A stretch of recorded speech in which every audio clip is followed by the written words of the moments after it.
Le 26 février 2015, la police est entrée dans un appartement ordinaire d'un quartier résidentiel de Leipzig. Pendant les 18 mois précédents, les enquêteurs étaient certains de traquer un cartel. Dans la pièce, ils ont trouvé 320 kg de drogue d'une valeur de 4 millions d'euros. Des balances, une table d'emballage et une étagère avec des manuels scolaires dans la même pièce. 20 ans, pas d'amis, pas de petit ami, pas un seul casier judiciaire, vivant chez sa mère. En 14 mois, il avait vendu près d'1 tonne à lui tout seul. Je m'appelle Monsieur Dark Web et aujourd'hui je vais vous montrer comment Maximilian Schmitt a passé 18 mois à ridiculiser toute la police européenne. Et pourquoi, à la fin, il a été arrêté non pas grâce au travail de cette même police. Il ne savait pas faire de vélo. De son propre aveu, il ne l'a jamais appris. Ni dans son enfance, ni plus tard. À l'âge de 20 ans, alors que son nom était connu dans toute l'Allemagne, il ne savait toujours pas faire ce qu'un enfant de 6 ans peut faire. J'ai gardé ce détail en tête depuis le premier jour de travail sur ce sujet. Parce que toute l'histoire qui suit concerne un homme qui ne connaissait presque rien au monde réel, mais qui a surpassé tout un état dans le monde numérique, je ne suis pas arrivé à ce dossier directement. Je rassemblais des éléments sur la façon dont le marché en ligne illicite se restructurait après la fermeture de Silk Road par les Américains, qui a comblé le vide, qui a émergé des décombres, qui a suivi leurs traces. Et dans les archives judiciaires allemandes, je suis tombé sur une décision du tribunal régional de Leipzig du 2 novembre 2015. Un langage sec, comme dans tous ces documents. Et une ligne dans la description des objets saisis qui m'a fait relire le paragraphe 3 fois.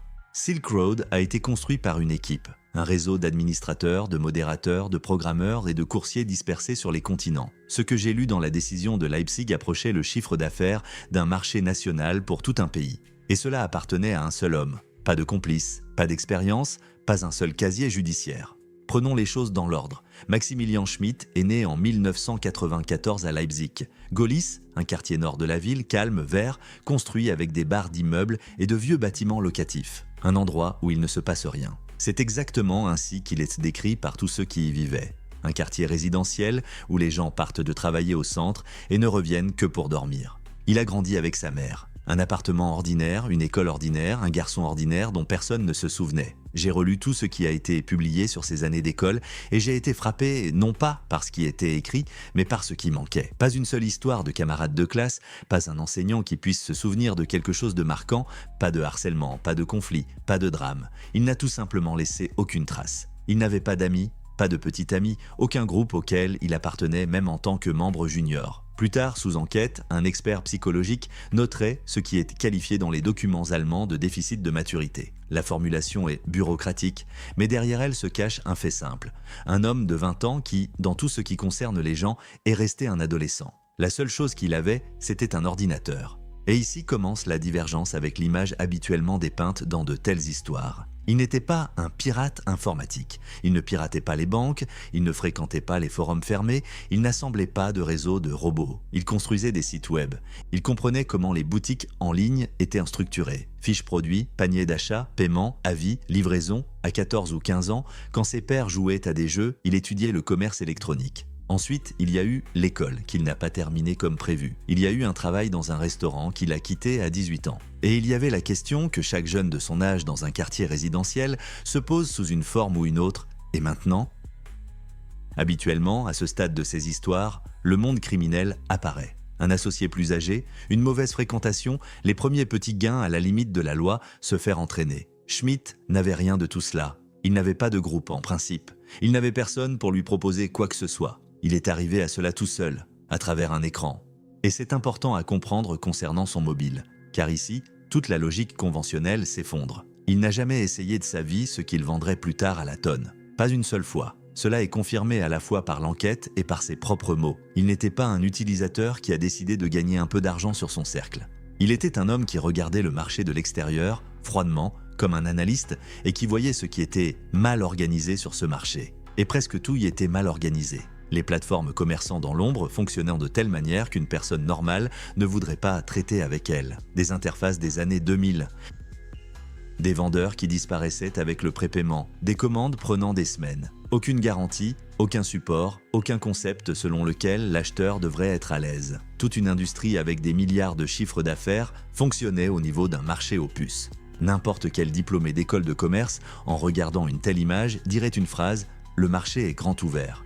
C'est exactement ce que le jeune homme de 19 ans de Gohlis a vu. pas les drogues, pas le risque, pas même l'argent est venu plus tard. Il a vu un service qui fonctionnait mal et a réalisé qu'il pouvait faire mieux. Et il a fait mieux, à tel point qu'un an plus tard, le bureau du procureur de Leipzig le décrirait au tribunal avec une phrase « un Amazon pour les drogues ». En décembre 2013, il a ouvert sa boutique, et la première chose qu'il a faite a complètement contredit tout ce qui était standard sur ce marché. Il ne s'est pas caché dans le darknet.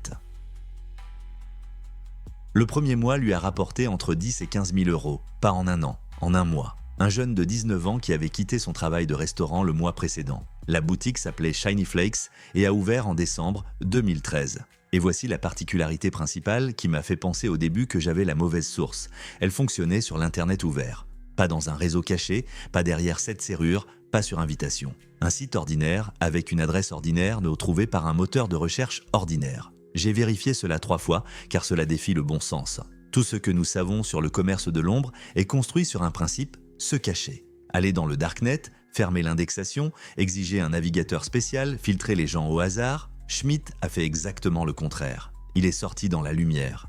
La logique derrière cela était entrepreneuriale, pas criminelle. Le darknet ne filtre pas seulement la police, il filtre les clients. Une personne qui veut acheter quelque chose doit installer un navigateur, comprendre les adresses, trouver un miroir fonctionnel et éviter de se faire arnaquer. La moitié des acheteurs potentiels abandonnent à la première étape. Un site ouvert supprime complètement cet obstacle. Vous tapez simplement une requête de recherche et vous êtes dans la boutique. Cela ressemble à un projet de cours sur le commerce électronique. Et c'est exactement ce que c'était. Avec un amendement dans la section « Assortiment », le site, cependant, n'était pas sans défense.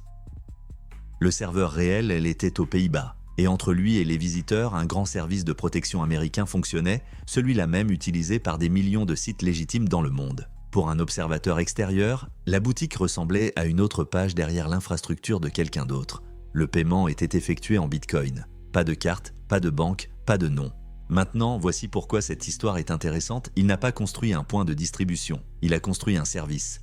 Des fiches produits avec photos et descriptions, des catégories, un panier d'achat, un système d'avis où les acheteurs donnaient des notes et écrivaient s'ils étaient satisfaits. Une expédition rapide, les commandes partaient le jour même ou le lendemain. Il mettait de petits cadeaux dans les colis, des bonbons ordinaires, juste pour que la personne soit heureuse de les ouvrir. Ce que toute entreprise normale appelle travailler sur l'expérience client. Plus tard, il décrirait son entreprise avec une précision extrême. Une boutique en ligne ordinaire, dirait-il, seulement au lieu de chaussures, un produit différent. Pas de romance, pas de philosophie, pas de rébellion contre le système, de la logistique et de la conversion.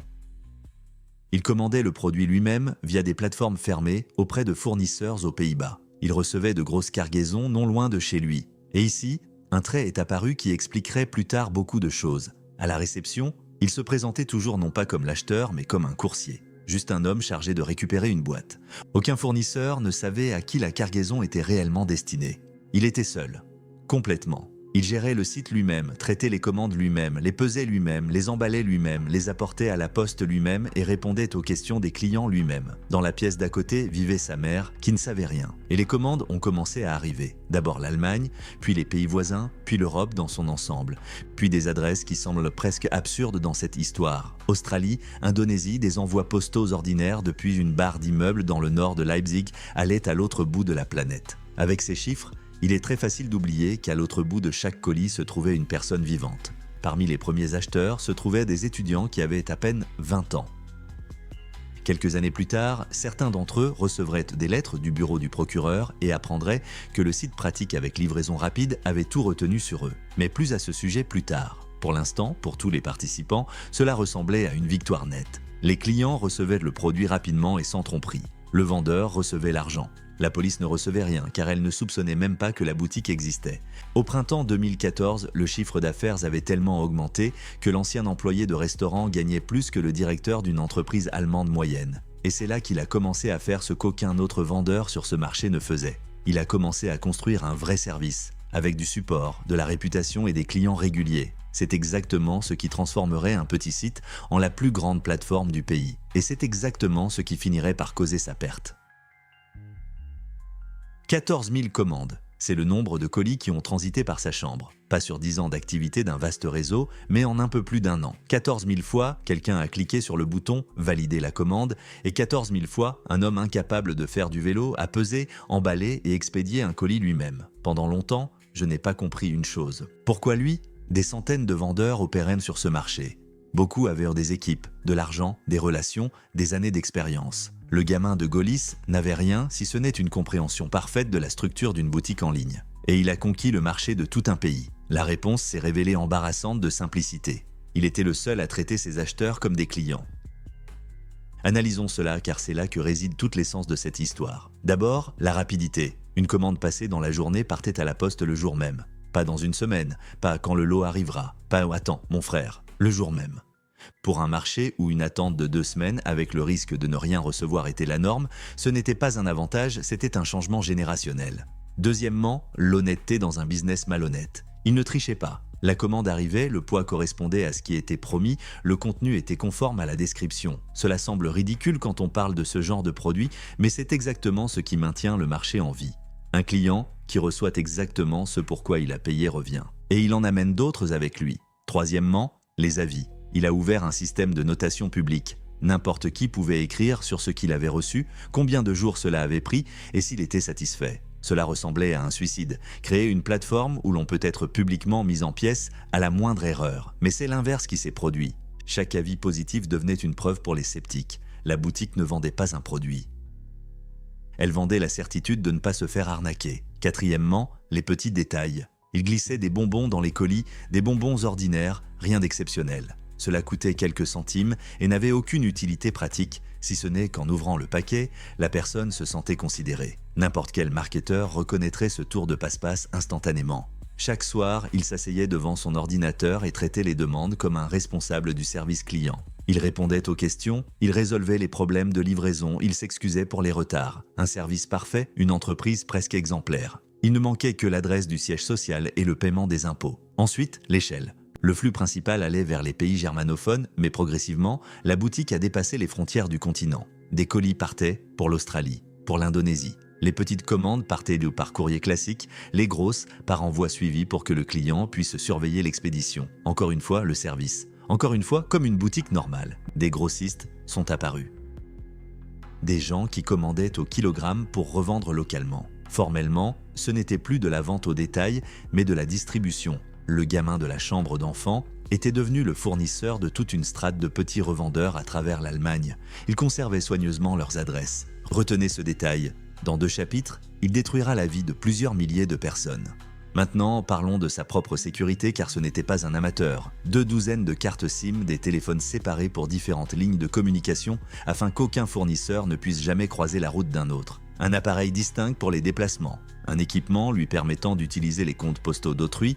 Les colis arrivaient et partaient via des casiers enregistrés au nom de personnes qui n'en savaient rien. Les vrais destinataires n'étaient jamais ceux qui récupéraient la marchandise. Il planifiait, il calculait, il avait plusieurs coups d'avance. Pendant 1 an et demi, cela a fonctionné sans accroc. Pourtant, il ne dépensait presque rien. Et c'est là que je suis tombé sur un détail qui a complètement changé ma vision de lui. Le chiffre d'affaires approchait les 4 millions d'euros. Selon ses propres dires, il réinvestissait la majeure partie dans l'entreprise. Achat de nouveaux lots, élargissement de la gamme, augmentation des volumes. Comme une véritable start-up en phase de croissance où le profit n'est pas retiré mais réinvesti. Et parmi ses achats personnels avant son arrestation, ils ont trouvé une nouvelle paire de baskets. Pas de voiture, pas d'appartement, pas de vacances, pas de boîte de nuit. Le millionnaire de 20 ans continuait de vivre dans une chambre avec sa mère derrière le mur, mangeant la même nourriture qu'avant et portant les mêmes vêtements qu'avant. L'argent n'était pas un moyen d'obtenir des choses pour lui. C'était un score dans un jeu, un chiffre qui devait grandir. Et il y avait une chose de plus qu'il faisait précisément parce qu'il pensait comme un propriétaire de boutique en ligne. Il tenait une base de données clients. Chaque commande, chaque adresse, chaque article était soigneusement enregistré et stocké. À partir de décembre 2013, sans interruption. Pourquoi ?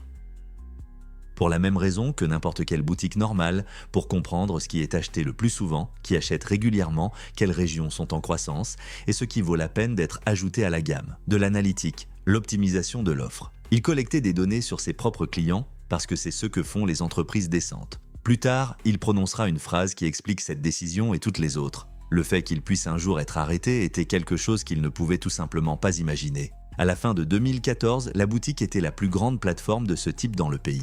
La police de Saxe ne savait rien de son existence. Mais à 10 km au nord de chez lui, dans un immense centre logistique près de Leipzig, un schéma avait commencé à émerger, impossible à ignorer.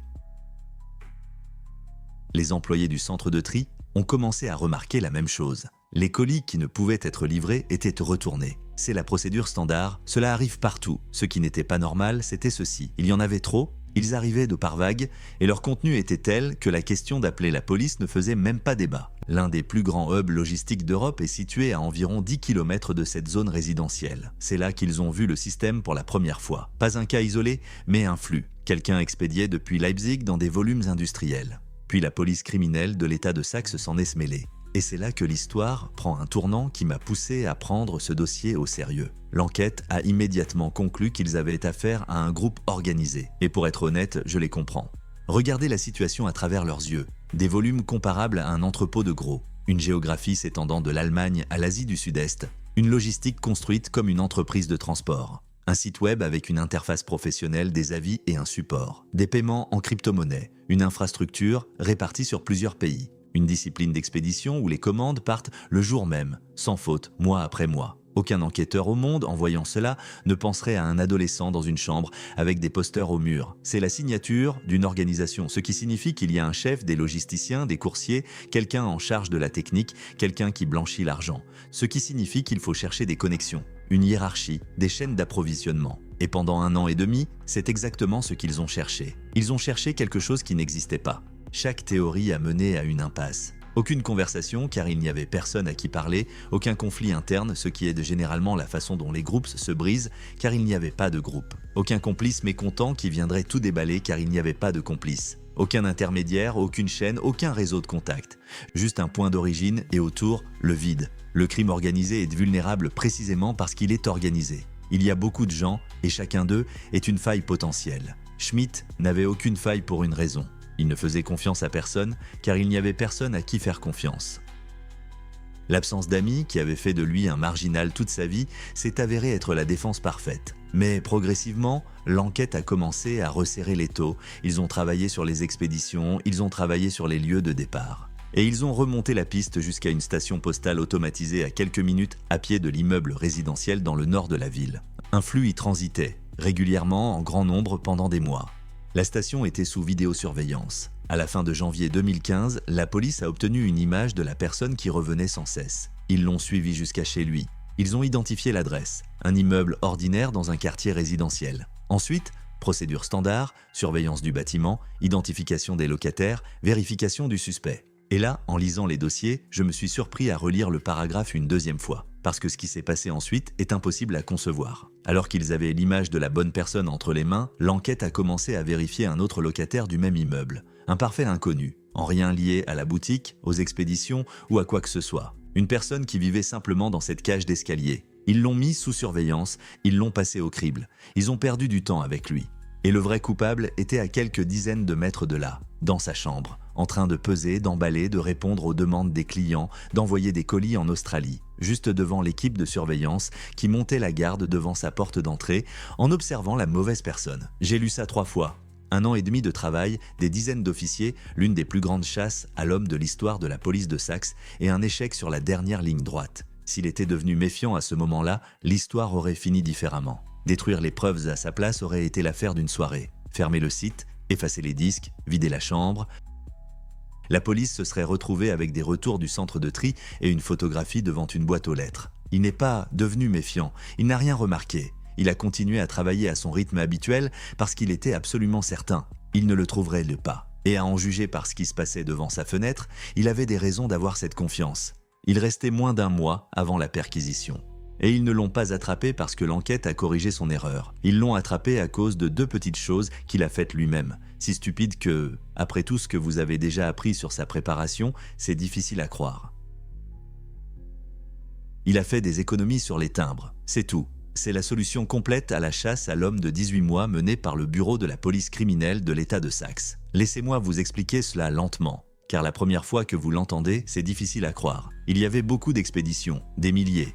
Chacune nécessitait le paiement de l'affranchissement et avec un flux de plusieurs milliers de colis, cela représentait une somme importante. Il a commencé à sous-payer, pas par malice et pas par cupidité, juste comme une personne qui optimise ses coûts. Une décision standard pour un propriétaire de boutique en ligne standard. La Poste ne livre pas le courrier insuffisamment affranchi. Elle le renvoie à l'expéditeur, et s'il n'y a pas d'expéditeur, elle l'ouvre pour voir quoi faire du contenu. C'est exactement comme cela que les colis au contenu étrange ont commencé à s'accumuler au centre de tri près de Leipzig. Pas parce que quelqu'un l'a démasqué, parce qu'il a économisé quelques euros, c'est la première petite chose, la seconde est encore meilleure. Il utilisait toujours le même automate postal, celui le plus proche de chez lui, pendant des mois, des centaines d'expéditions via un seul point qui était sous une caméra vidéo. Et il l'atteignait avec prudence, il appelait un taxi depuis un téléphone qu'il gardait exclusivement pour ses trajets. Il y avait une conspiration, elle était juste appliquée au voyage, pas à la destination. Maintenant, assemblez tout le tableau, 2 douzaines de cartes SIM. Des appareils séparés pour chaque ligne de communication, de l'équipement pour travailler avec les comptes postaux d'autrui, un serveur dans un autre pays derrière l'infrastructure de protection de quelqu'un d'autre, des paiements en crypto-monnaie, 1 an et demi sans un seul faux pas. Pas une seule personne qui aurait pu le trahir, car il n'y avait absolument personne à proximité. Et tout s'est effondré à cause d'un affranchissement impayé et de l'habitude d'aller au bureau de poste le plus proche. Une réflexion. Il a construit une défense contre ce qu'il craignait, les gens, les connexions, les empreintes numériques, et il a complètement ignoré ce qu'il ne craignait pas, le monde physique. La poste, la caméra au coin de la rue, le système logistique allemand qui fait simplement son travail, il s'est protégé de la police. Il a été abattu par la comptabilité. Le 26 février 2015, l'enquête a obtenu ce qu'elle attendait depuis 18 mois. Un homme s'est arrêté devant la maison avec une autre cargaison de marchandises. Ils l'ont d'abord arrêté, puis ils sont entrés dans l'appartement. Et c'est là que j'ai une question pour ceux qui ont mené l'affaire. Du temps a passé entre l'arrestation du coursier et l'entrée dans l'appartement. Assez de temps pour que l'homme à l'étage s'inquiète après avoir échoué à joindre quelqu'un au téléphone et commence à détruire tout ce qui pouvait l'être. Il ne s'est pas inquiété, il n'a rien commencé, il ne lui est tout simplement pas venu à l'esprit qu'il pourrait venir le chercher. Dans la pièce, ils ont vu ce qui serait plus tard montré au pays tout entier lors d'une conférence de presse. 320 kg de produits, 4 millions d'euros à la valeur marchande, 50 000 doses individuelles de LSD, rien que pour cela. Des balances, une table d'emballage, des étagères remplies de sacs et des manuels scolaires sur cette même étagère, l'une des plus grandes saisies de l'histoire de la République fédérale. Dans un quartier résidentiel calme, dans la pièce où l'homme a grandi, derrière le mur vivait sa mère qui pendant 18 mois n'avait rien su. Plus tard, l'accusation calculerait, de décembre 2013 au 26 février 2015, il avait expédié environ 600 kg en plusieurs milliers de transactions individuelles. Le volume total enregistré par la police qui a transité par la boutique était d'environ 1 tonne, 14 mois, un homme, une pièce. Mais ce n'était pas le vrai coup dur. Il a fallu quelques jours à la police pour extraire tout ce qu'elle cherchait de l'ordinateur saisi. Quelques jours. Pas des mois de travail pour des cryptanalystes, pas de demande à d'autres pays, pas de tentatives désespérées pour casser la clé. Le disque dur n'était pas chiffré. L'homme qui a bâti tout son empire sur l'anonymat, qui utilisait 2 douzaines de cartes SIM, des boîtes postales tierces et un serveur dans un autre pays. Il n'a pas mis de mot de passe sur son propre matériel. Et sur ce disque, il y avait tout. La base de données client qu'il avait tenue pendant 18 mois comme un propriétaire de boutique en ligne diligent. Adresse, commande, historique des achats, tout était propre, tout était structuré, tout était prêt pour l'exportation. Il a collecté ces données pour optimiser son inventaire, il les a collectées pour l'accusation. Quelques jours plus tard, le site a cessé de fonctionner. Au lieu de la boutique, les visiteurs voyaient une bannière les invitant à rejoindre les forces de police de Saxe. Les enquêteurs saxons, comme il s'est avéré, ont le sens de l'humour. Beaucoup, cependant, cesseraient de bientôt de rire. Parce que la base de données sur ce disque contenait environ 14 000 enregistrements. Et derrière presque chacun d'eux se tenait une personne vivante avec un nom, une adresse et une vie ordinaire. 4 516 affaires criminelles. C'est le nombre de dossiers ouverts en Allemagne à partir d'un seul fichier. 1 millier d'autres environ en dehors du pays. La feuille de calcul avec les données clients a été envoyée de Leipzig au procureur à travers la République. Là où une personne est enregistrée, c'est là qu'elle est convoquée. Parmi ces milliers, il y avait toutes sortes de personnes. Des grossistes qui achetaient au kilogramme pour la revente, ils allaient avoir de sérieux ennuis. Mais la grande majorité étaient des acheteurs ordinaires, étudiants, jeunes professionnels. Des gens qui ont un jour entré une adresse dans un formulaire de commande sur un site pratique et, 2 ans plus tard, ont reçu une enveloppe avec un sceau officiel. L'un d'eux, appelons-le Tobias, a passé une commande alors qu'il était en avant-dernière année d'université. Juste une fois, une petite. La convocation est arrivée alors qu'il travaillait déjà dans son domaine et louait un appartement avec sa petite amie. Ce qui a suivi fut un interrogatoire, un casier judiciaire et une conversation avec son employeur dont il se souvient encore aujourd'hui. Au final, tout le monde a payé pour l'interface conviviale et la livraison rapide. Schmidt lui-même a été inculpé pour trafic de drogue à grande échelle. Et ici, l'affaire a pris un tournant dont on discute encore en Allemagne aujourd'hui. La quantité trouvée sur ces étagères dépassait le seuil légalement défini d'une soi-disant quantité insignifiante de 15 000 fois. 15 000 fois. Avec de tels chiffres, un adulte en Allemagne fait face à une peine de prison mesurée en 2 chiffres. Mais un expert psychologue a noté une déficience de maturité chez l'accusé. Économiquement indépendant, techniquement compétent, mais à tous autres égards, un adolescent. Et le tribunal lui a appliqué le droit des mineurs. Le 2 novembre 2015, le tribunal régional de Leipzig a rendu son verdict. 7 ans dans un centre de détention pour mineurs. Le juge-président lui a dit en partant qu'il avait du talent et qu'il devrait l'appliquer à quelque chose de légal. Le 10 mai 2016, la Cour fédérale a confirmé la peine.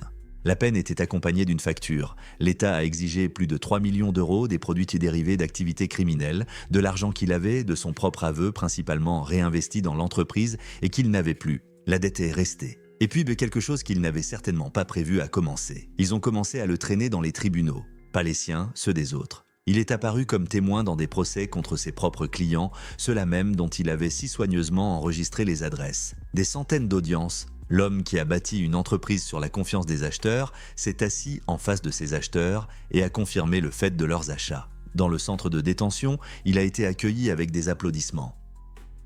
Le nouveau venu était une célébrité. Quelques semaines auparavant, il avait été présenté aux informations nationales du soir. Puis est venu un transfert vers un autre établissement et la routine carcérale standard qu'il décrirait plus tard avec une extrême brièveté. Se réveiller tôt, se coucher le soir, très ennuyeux. Ce point de l'histoire est ce que je considère comme la clé. Regardez ce qui s'est passé. La boutique a été détruite, le produit saisi, l'argent pris, avec 3 millions de dettes en plus.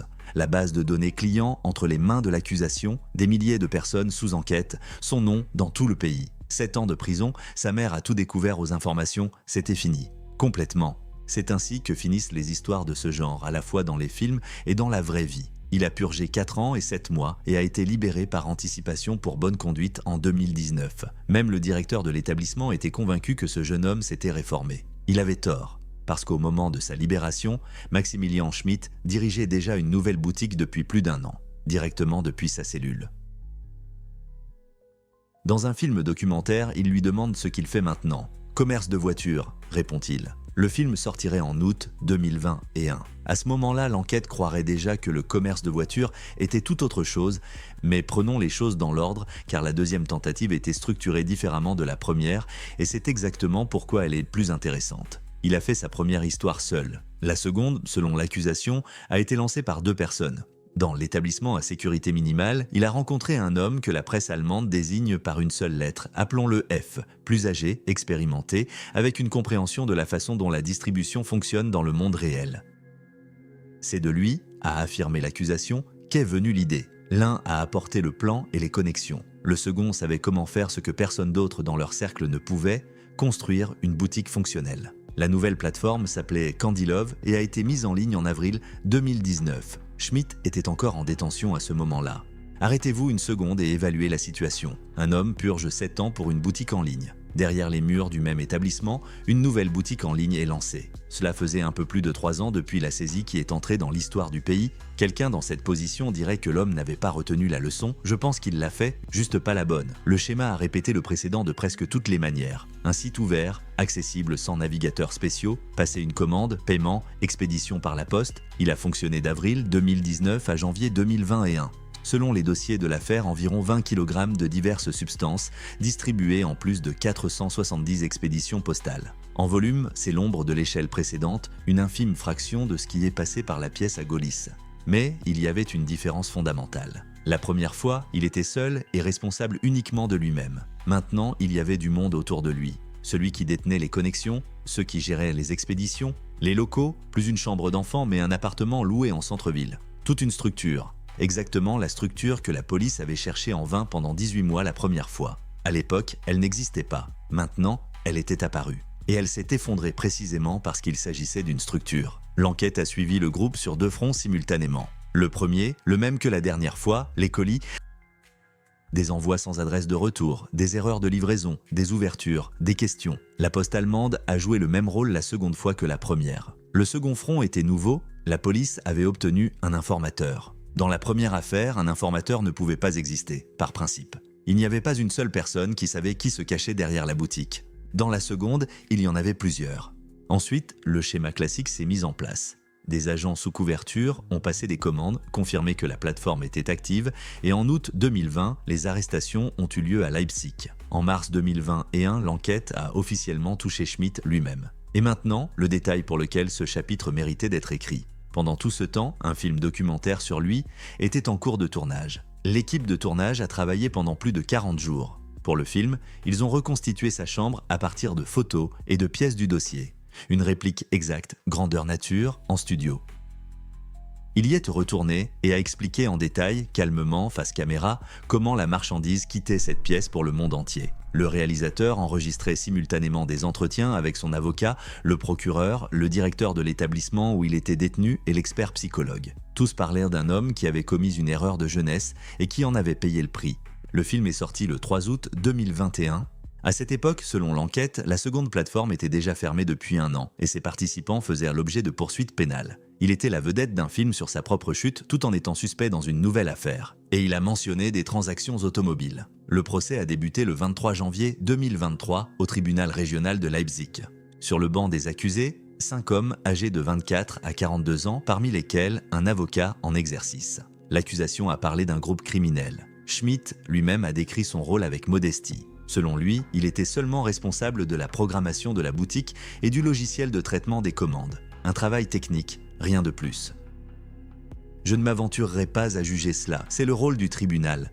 Je noterai seulement que l'homme qui a autrefois construit la plus grande plateforme du pays a justifié son implication en disant qu'il ne faisait qu'écrire du code. Au cours des débats, le tribunal a, entre autres, visionné le film documentaire sur lui, dans la salle d'audience, comme preuve dans l'affaire. Le 17 mai 2023, le verdict a été rendu. 4 ans et demi de prison pour Schmidt, environ 6 pour son associé plus âgé. 2 autres participants ont été condamnés pour complicité. L'avocat a été acquitté. La boucle était bouclée. Seconde boutique, second verdict, second séjour derrière les barreaux. Mais l'histoire ne s'est pas arrêtée là. 18 mois plus tard, la décision a été annulée par la plus haute juridiction du pays. Le 5 novembre 2024, la Cour fédérale de justice d'Allemagne a cassé le verdict, pas réduit, cassé. Les motifs étaient techniques concernant la qualification juridique. Le tribunal de première instance n'avait pas suffisamment vérifié les critères de constitutifs d'un groupe criminel organisé. L'affaire a été renvoyée à Leipzig devant une autre formation de juges. Il y a ici une nuance qui change tout le sens de l'affaire. Dans cette situation, l'annulation d'un verdict n'est pas une victoire pour la défense. Lors du nouveau procès, une accusation plus grave pourrait entrer en jeu, où la peine minimale commence à 5 ans. En d'autres termes, la décision de la Cour supérieure pourrait aboutir à une peine plus longue qu'auparavant. Et pendant que la procédure est en cours, il reste un homme libre. Je n'ai trouvé aucun rapport public concernant un nouveau verdict. L'affaire, semble-t-il, reste non résolue. Officiellement, Maximilian Schmidt n'a pas été condamné pour le second épisode. C'est ici que j'ai terminé mon travail sur ce sujet, avec le sentiment qu'il n'y a pas de fin à cette histoire. Pas une fin littéraire, mais une fin au sens propre. Alors, qu'avons-nous au final ?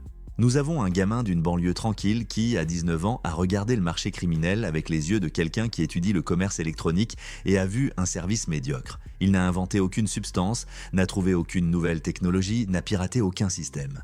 Il a simplement appliqué les règles standards de la vente en ligne aux produits illicites. Livraison rapide, poids honnête, avis, service client et un petit cadeau dans le colis. Et cela a suffi pour surpasser tout le monde en 14 mois. Nous avons un État qui a passé 18 mois à traquer un cartel et qui n'a pas pu imaginer qu'il avait affaire à un seul homme, seul. La police a pensé en termes de crime organisé alors qu'elle était confrontée à la logique d'une start-up. Et c'est exactement là qu'elle a perdu.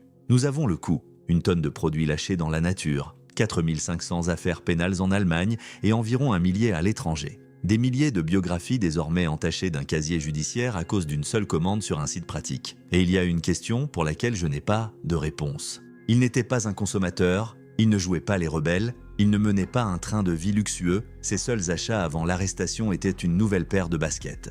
Il réinvestissait l'argent dans l'entreprise, comme le fondateur d'une société en pleine croissance. Tout ce qu'il faisait, il le faisait pour booster ses indicateurs. Un homme pour qui ce n'était que des chiffres, sur un écran, a envoyé une tonne de produits à des adresses réelles, à des personnes réelles, et il semble qu'il n'ait jamais vraiment fait le lien entre les deux. Dans ses propres mots concernant l'affaire, il n'y a aucune trace de conscience des conséquences. Il y a l'ennui, dans sa cellule, il y a le travail technique, il y a les problèmes de voiture.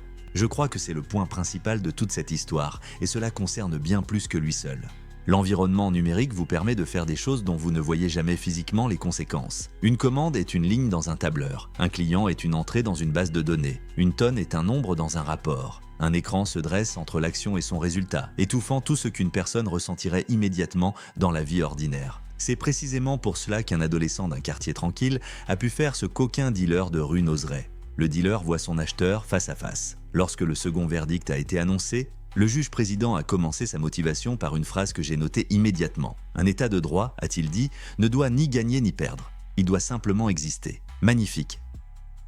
Et si l'on regarde toute cette histoire dans son ensemble, un peu triste. Parce qu'en 11 ans et 2 procès, le système n'a toujours pas réussi à clore le dossier. Le premier verdict a été rendu et purgé. Le second a été rendu et cassé. Un troisième, peut-être, est encore à venir. Et l'homme qui a commencé tout cela dans une chambre avec des manuels scolaires sur les étagères a maintenant un peu plus de 30 ans. Et il est libre. Mon nom est Monsieur Dark Web. Merci d'avoir regardé jusqu'au bout. Bien que, comme vous pouvez le voir, il n'y ait pas encore de fin ici.